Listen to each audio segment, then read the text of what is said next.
Elle a présenté des excuses à Madagascar. Monsieur Chirac a donné de la main pour reconnaître le génocide arménien.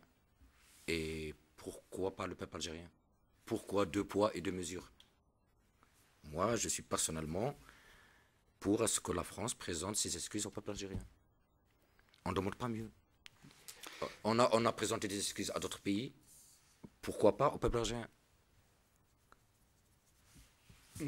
Deux mots, peut-être un peu plus, sur la situation de la femme en Algérie. Elle a évolué selon vous parce que il y a beaucoup d'associations de femmes qui ont voulu et qui ont demandé à ce que le code de la famille soit abrogé parce qu'ils le jugent un peu discriminatoire à l'égard des femmes. Est-ce que vous avez la même revendication, vous? Personnellement, je pense que le président Bouteflika a beaucoup fait pour la femme algérienne. Il a révisé le code de la famille. Et il ne faut pas oublier que nous sommes dans un pays musulman. Et qu'il faut tenir compte de certains préceptes de l'islam. Il faut être réaliste. Ce que ces associations féministes ignorent, et il faut le dire, prenons ce qu'a fait Bouteflika pour la femme algérienne. Pour celles qui sont, c'est ce qu'on appelle les mariages mixtes. Et ça, les associations féministes n'en ont jamais parlé, parce qu'elles sont coupées de la réalité. Bouteflika a permis, il a libéré des dizaines de milliers de femmes algériennes. Ces femmes-là étaient mariées à des étrangers. Et leurs enfants étaient considérés comme des étrangers. Mais c'est impensable. C'est des enfants qui avaient du sang algérien dans les veines. Ils ne pouvaient pas avoir la nationalité algérienne. Ils ne pouvaient pas. Or que leur mère est algérienne. Mais c'est scandaleux. Les associations féministes n'ont jamais parlé de ce cas-là, parce qu'elles sont coupées de la réalité. Et comment concevoir qu'un enfant qui a du sang algérien dans les veines, qui est de mère algérienne, soit considéré comme étranger? Mais c'est pas possible. C'est grâce à Bouteflika, et il faut le connaître, et c'est l'histoire qui le dira, qui a redonné à la femme algérienne sa dignité. Et ça, c'est l'histoire qui le dira. Bouteflika a beaucoup fait pour la femme algérienne. Et ce problème qui constitue une véritable déchirure pour beaucoup.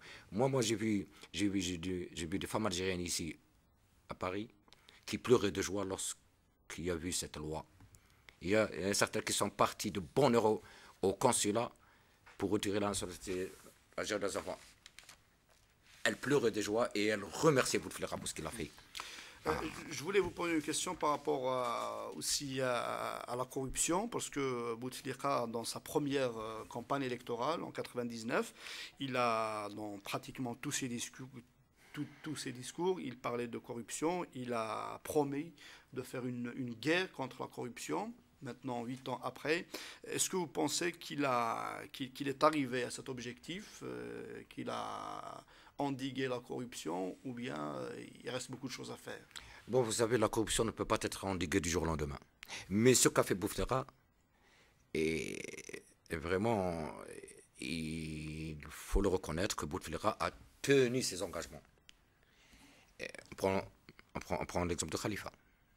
Il y a presque, disons, régulièrement, on voit dans les journaux des cas de personnes arrêtées pour corruption, et on a vu des industriels, des entrepreneurs, dernièrement, je viens d'apprendre qu'il y a 2 officiers de police qui ont été arrêtés à l'aéroport. Donc il y a une lutte implacable et quotidienne contre la corruption.